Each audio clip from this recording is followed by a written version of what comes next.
Right now it is time to bring in Brian Ross. It's time for Real News. Brian joins us on a Thursday morning, and this morning has seen a pickup in a lot of different types of news. Good morning, Brian.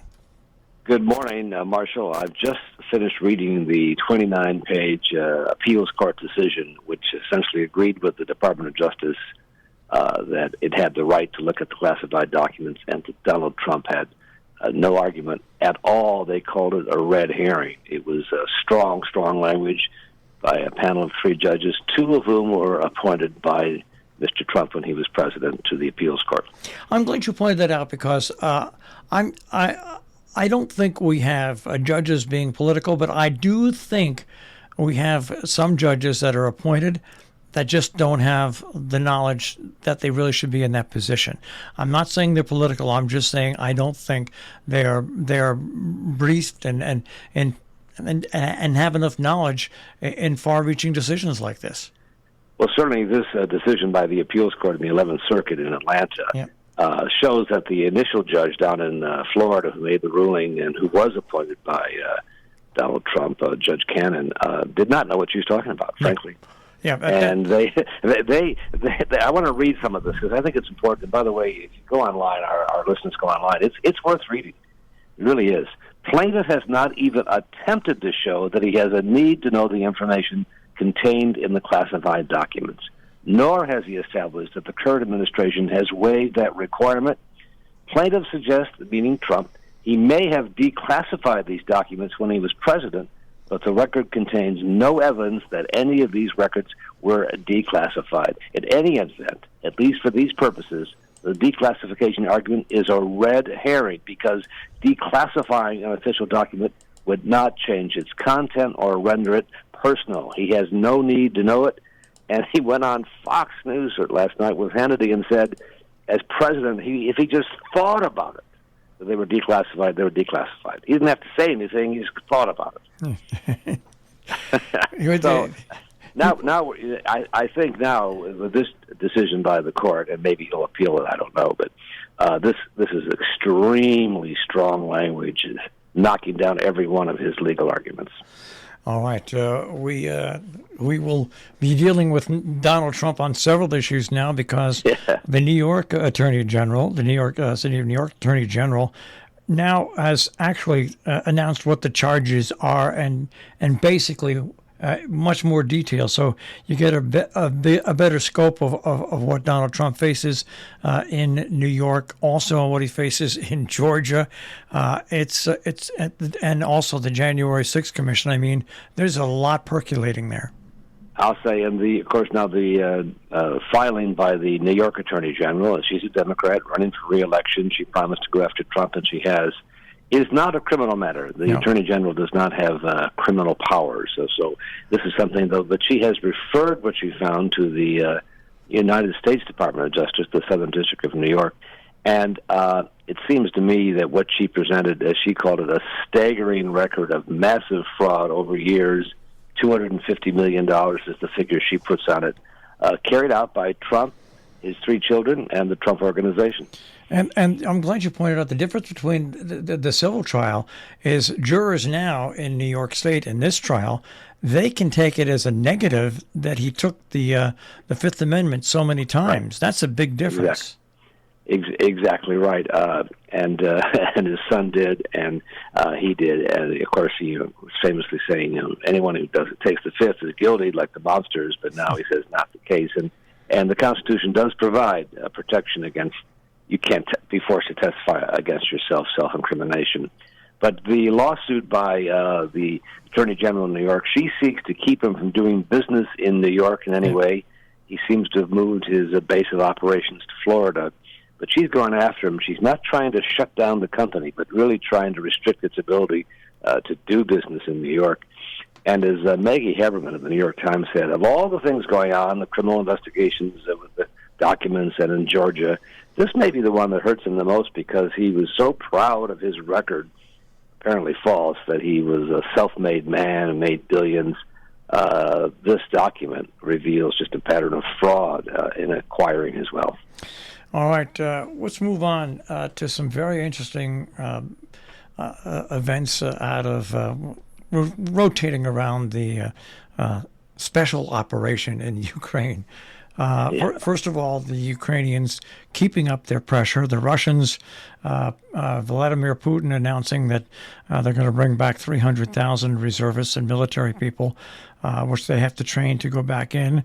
And various analysts pointing out that those 300,000 don't go back all at once, but that Russia now has a serious problem where with the success of Ukraine, they're moving towards Crimea, and that is the last thing in the world that the Russians want to see is the Crimea cut off from a supply line.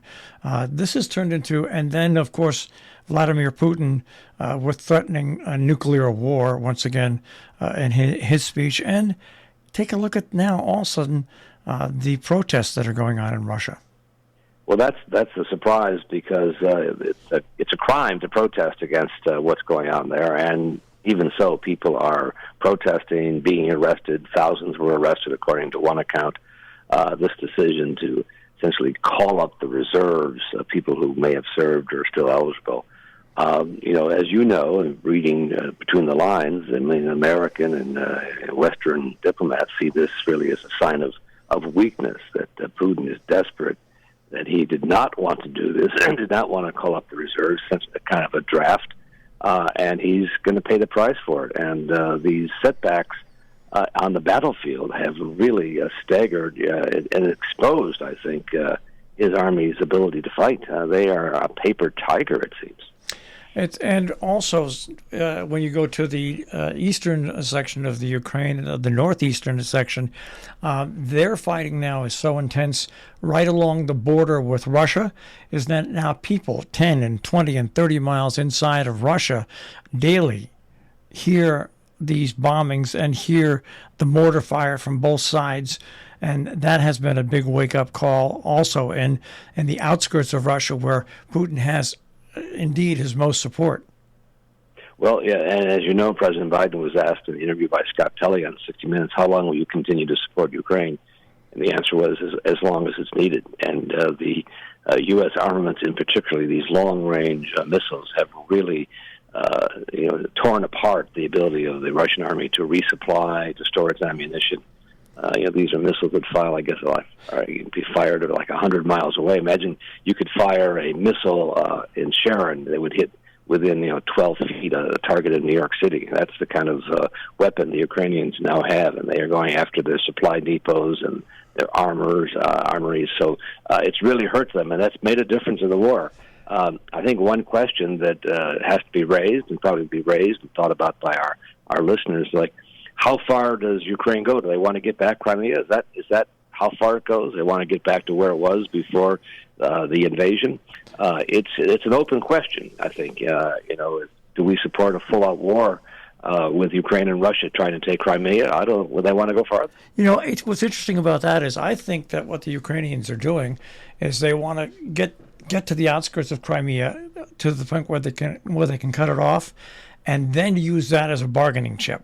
And that would be a very big bargaining chip to use against somebody like Putin, who was so proud of his accomplishments of taking over Crimea. And that's what I think is going to happen. And once again, all this is going to fall down on the shoulders of Vladimir Putin, and is how far he wants to take this.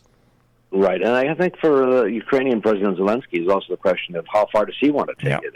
Is Crimea the line in the sand, or does he want to go in there? As you recall, when Russia took over Crimea, it was well received by the population in Russia, and Putin is now saying that any attack on Russian territory, and they're having these sham referendums in Ukraine for provinces there to join Russia, any attack on Russian territory they will take seriously and use all the weapons at their disposal. That's the nuclear threat. So when Putin is cornered, he's a dangerous man. All right, and we'll come back into our country. Something, I'm not a big financial person, but something that has happened, which hasn't happened that I can remember, is once again a rate hike by the Fed. Yes, they happen, but this is the third big rate hike by the Fed to try to control inflation. Yes, and of course it's had a marked effect on the stock market, and everyone's 401ks, and Bank of England raised its rates 0.5% this morning. But the Feds believe, I think probably correctly, that the real harm will come from inflation more than anything else, that it has to be brought under control. And all the money that was pushed out during the pandemic, which kept people alive, kept people going, that created a kind of inflationary pressure. And with fewer goods and disruption of shipping and so on, the supply chain, it has created this effort, and the Fed feels the only way to stop it is to keep raising the interest rates. It was less than a year ago that the mortgages were like 2.83%. Now it's over 6%. They've doubled. Yeah, and the only reason I'm so keenly aware of this, Brian, in my younger days, I acquired a lot of property to build future wealth, but I did it. If you remember back in the days where you could do these loans where you didn't have to pay very, very low, and then it went up, 10 or 20 years later. Well, the adjustables. The adjustable. Well, I did that, and literally 6 months after I did that, everything fell apart, and I lost everything at a very young age. And oh my God! I learned my lesson. Don't try to do something that you see other people do, and think that you can do it without the knowledge. Right, and generally by the time the common folks like us figure it out, the wave is over. That's exactly right. That's exactly right. And I learned my lesson at an early time in life. Well, Brian, a lot going on, and it's not going to go away in a week, so we'll check and see what happens. And once again, congratulations on that forum. I think that went extremely well. It was very well received. We had more than 400 people there, and then we had another 400 people at what we called the Newsprint Jubilee for the Lakeville Journal, and our local co-chairs, Meryl Streep and Sam Waterston, were there to talk about the importance of the Lakeville Journal, now celebrating its 125th anniversary since its founding. One of the few remaining vibrant weekly newspapers in New England. I think it's perhaps the third or fourth oldest in New England. And our effort, I'm a member of the board there, a nonprofit now, is to keep it going for a long, long time. And, in my years in radio, Brian, whenever I got into control, and I did get in control where I actually had some say about 25 years ago at radio stations, I've always made friends and worked well with local newspapers because it's so important. Radio is a great thing. It's instantaneous, brings information, keeps people aware during emergencies, can cover upcoming meetings,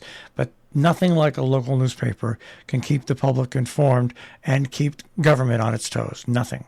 It really does define our community. It's like that's the definition of it. And Sam and Meryl had some very very kind words about the importance of the paper.